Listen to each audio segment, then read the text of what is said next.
Ciao avventurieri e benvenuti in questa nuova motoavventura. Oggi mi trovo in Gallura e sto percorrendo la strada provinciale 16 in direzione Golparanci, perché l'obiettivo odierno è esplorare la baia de Bajas, un complesso di autentiche cale avvolte da una lussureggiante macchia mediterranea e dai bassi fondali, tanto da essere conosciute anche come piscine de Bajas. Andiamo avventurieri, scopriamo insieme questa incantevole baia.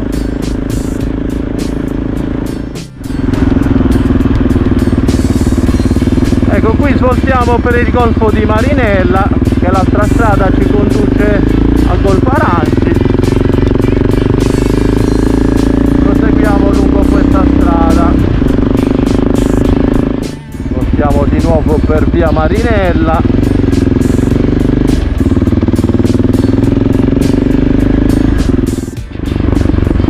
Ecco, qui siamo arrivati alla rotatoria del golfo di Marinella e proseguiamo per Vela Blu. Ci sono vari complessi residenziali, noi seguiamo le indicazioni per il complesso residenziale Vela Blu per raggiungere la nostra cala, o meglio la nostra costellazione di cale chiamata Viaggia di Bajas.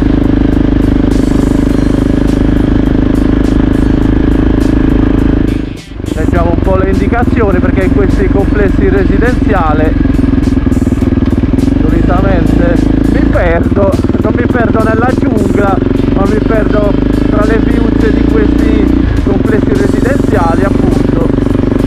Sono un po' ingarbugliati e pieni di singoli.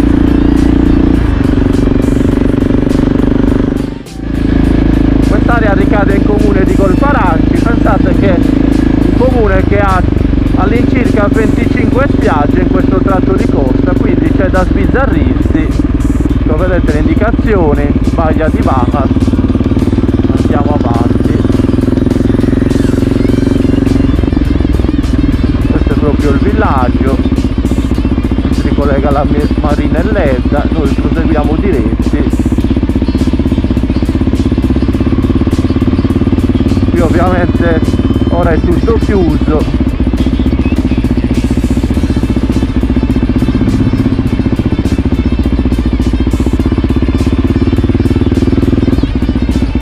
Che siamo fuori stagione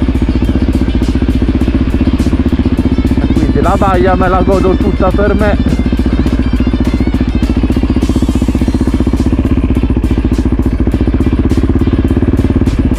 Ecco qua, si intravede già il turchese del mare.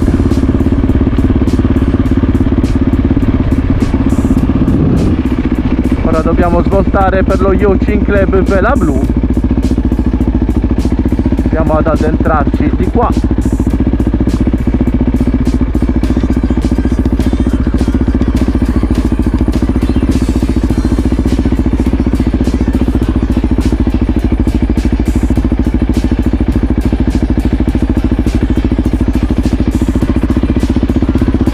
Piccolo tratto di sterrato.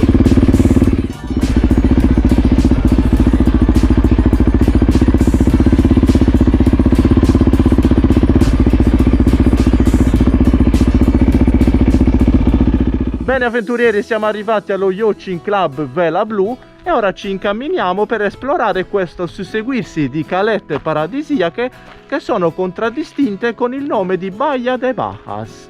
Seguitemi. Oggi ovviamente le condizioni non sono come quelle estive, siamo in autunno e inverno. Vedete, qui si è generato un piccolo stagno e ora ci facciamo una passeggiata lungo la spiaggia. Guardate, qui c'è l'unico tratto artificiale di questo tratto di costa, che è la presenza di questo porticciolo turistico. Guardate la trasparenza delle acque e quanto sono bassi i fondali.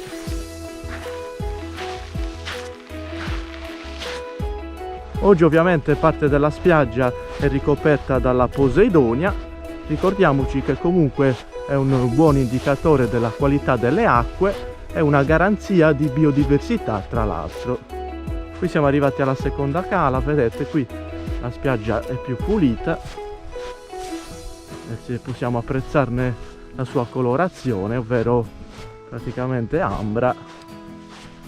Guardate la trasparenza dei fondali ora che c'è uno spiraglio di sole.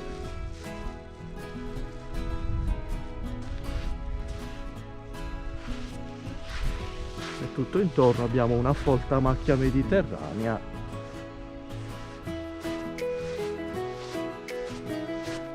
Continuiamo questa passeggiata lungo la costa.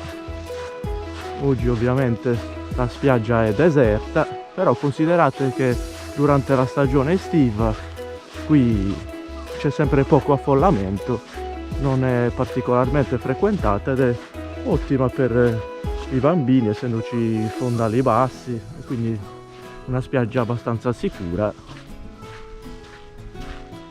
Guardate che belli questi scogli bianchi che affiorano da queste smeraldine acque. Sembrano essere stati dipinti da un abile pittore per impreziosire il tutto. Un bellissimo quadro naturale.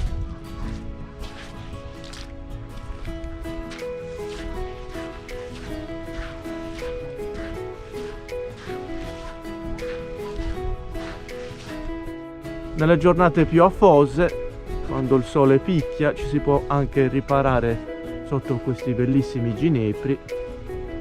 Guardate che curvature, che nervature, davvero spettacolari. Ecco avventurieri, qui siamo arrivati alla terza cala.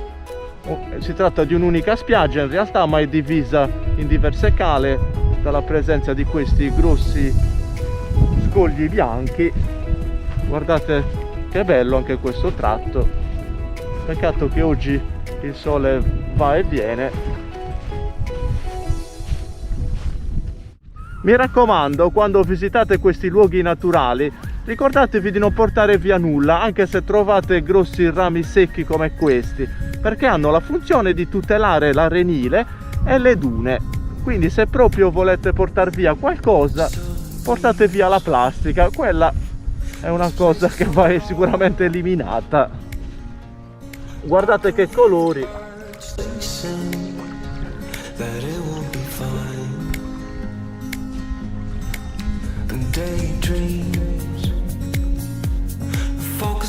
Vedete qui c'è un'altra piccola cala delimitata da due scogli, quindi è un susseguirsi di splendide cale dai bassi fondali. Proprio per questa sua caratteristica alcuni la definiscono anche la baia delle piscine, perché appunto ogni cala è una sorta di piscina.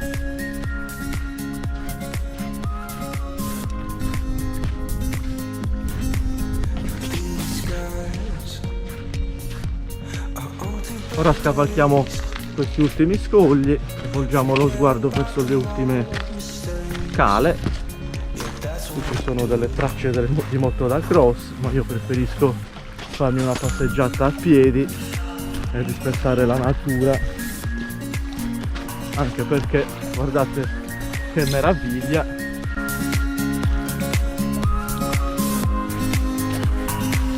Eccola qui, guardate, questa è abbastanza lunghetta, stiamo incamminando verso Cala Sabina praticamente. Vediamo se riusciamo ad andare oltre. C'è un panorama veramente spettacolare. Qui i fondali sono più sassosi, ma suggestivi ugualmente.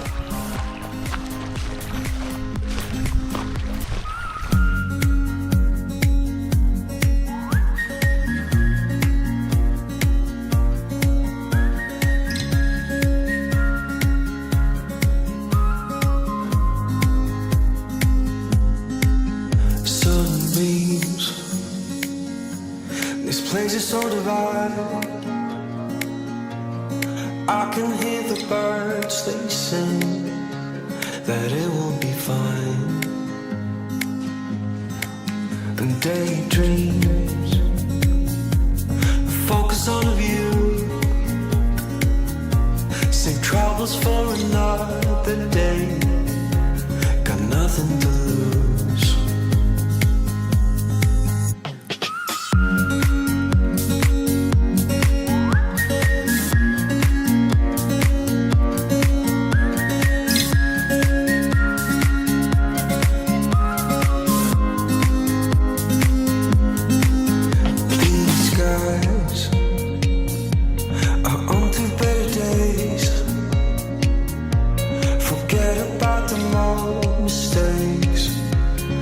That's what I do.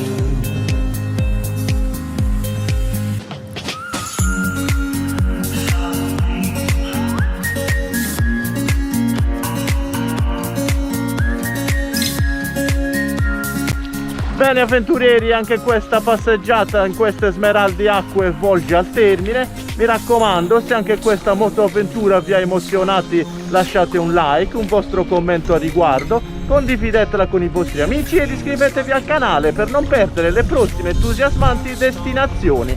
Ciao avventurieri!